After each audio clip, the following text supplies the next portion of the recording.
Dear students, দেখো তোমাদেরকে অষ্টম শ্রেণী একটা উপপাদ্য আমরা আজকে আলোচনা করব।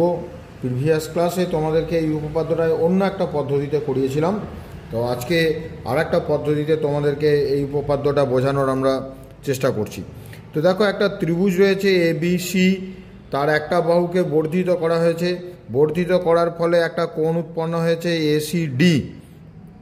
এই যে কোণ উৎপন্ন হয়েছে বহিস্থ কোণ, সেই বহিস্থ কোণটা এই ত্রিভুজের যে তিনটে অন্তস্থ কোণ আছে তার মধ্যে এই কোণের যেটা বিপরীত কোণ, অর্থাৎ এই দুটো কোণ দূরবর্তী অন্তস্থ কোণ, এই কোণ দুটো সমষ্টির সঙ্গে সমান। অর্থাৎ এসিডি এই কোণটা এ কোণ এবং বি কোণ এই দুটো কোণের যোগফলের সঙ্গে সমান। এটা আমাদেরকে প্রমাণ করতে হবে। তো আমরা এখানে একটা কনস্ট্রাকশন করে নিচ্ছি, সেটা সি বিন্দু থেকে বি এ বাহুর সমান্তরাল করে এখানে একটা সমান্তরাল সরলরেখা টানলাম, সেটা নাম দিলাম আমরা সিই। অর্থাৎ বি এ সমান্তরাল সিই এইটা আমরা অঙ্কন করেছি। তো সমান্তরাল অঙ্কন করার ফলে আমরা কি পাচ্ছি, দেখো এই যে বি এ বাহু এবং এই দেখো সি এ বাহু সমান্তরাল।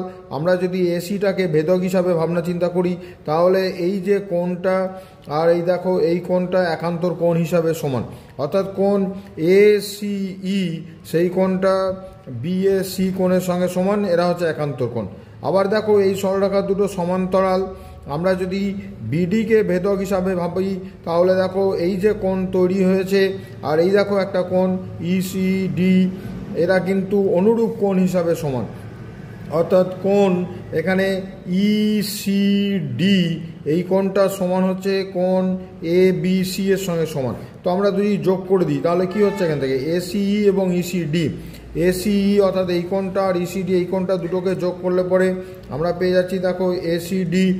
আর এখানে তো বিএসি প্লাস এবিসি অর্থাৎ এ কোণ প্লাস বি কোণ। তাহলে আমরা এখান থেকে পেয়ে যাচ্ছি দেখো ত্রিভুজের একটা বাহুকে আমরা ডি পর্যন্ত যদি বর্ধিত করি তাহলে এই যে বহিস্থ কোণ উৎপন্ন হয়েছে তা ত্রিভুজের দূরবর্তী অন্তস্থ বিপরীত কোণ দুটির সমষ্টির সঙ্গে সমান।